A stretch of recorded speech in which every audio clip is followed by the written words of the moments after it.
Hello, so today we're gonna learn about the structure of the research paper, which the main section of the articles include the title of the article, authors 1 or 2 or 3, abstract, introduction, method, results, discussion, conclusion, and maybe other info and conflict of interest. So let's start with the title of the article.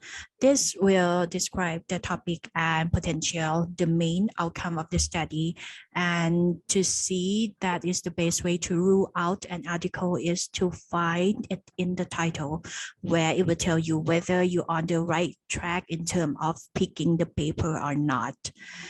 Then we also have the authors, which are usually listed with the lead author or the person that did the most of the work on the study is listed first, and then maybe you have 3 or 4, maybe even more researcher on the study itself.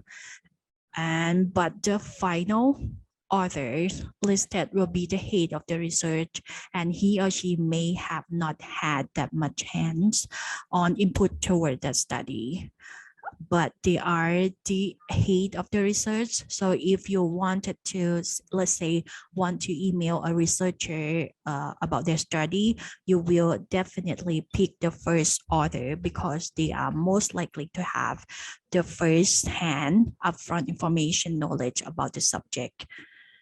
And then we have the abstract. And the abstract is the summary of the most important portion of the article. Most journal use conventional IMRD structure, which are introduction, method, results, and discussion.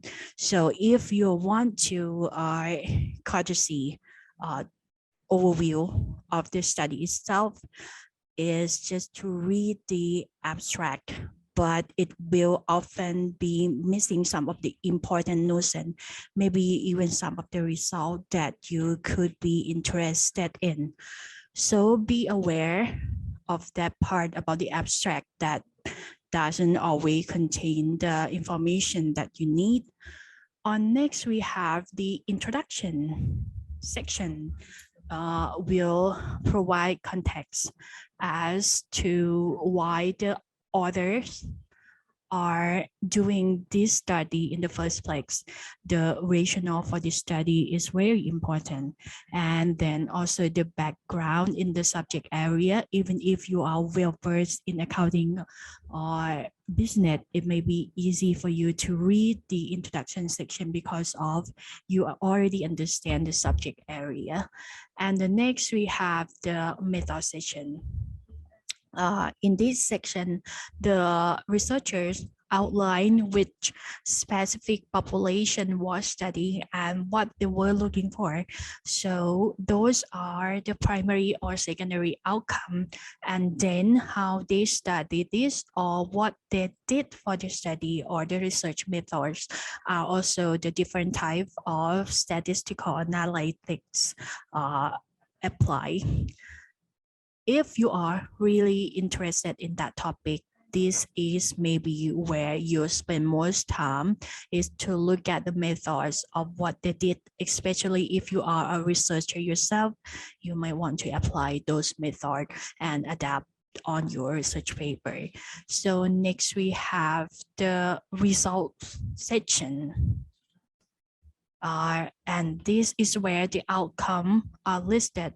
The population characteristic may be also listed here. And this is also where the table, the figures, the graph you will find. And if you are really need to dive in deep into the study, you will look at the result section and look at the figures and the graph and get a better handle on what they are reporting. This is where you spend the most time, is to look at the result section. And the next section is discussion, which are contextualize the finding in terms of the important to feel and how other similar studies may compare to their findings. They may also comment on the weakness of this study or the limitation of this study, and they might also recommend direction for future study in the discussion section. And next we have the conclusion.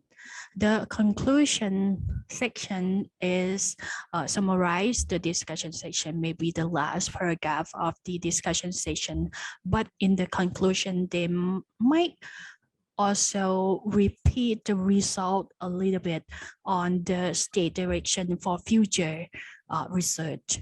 And the last one, we have the conflict of interest section that they will describe where they have the funding form. If you definitely want to know what kind of the background, and this is pretty much of the structure of the research paper.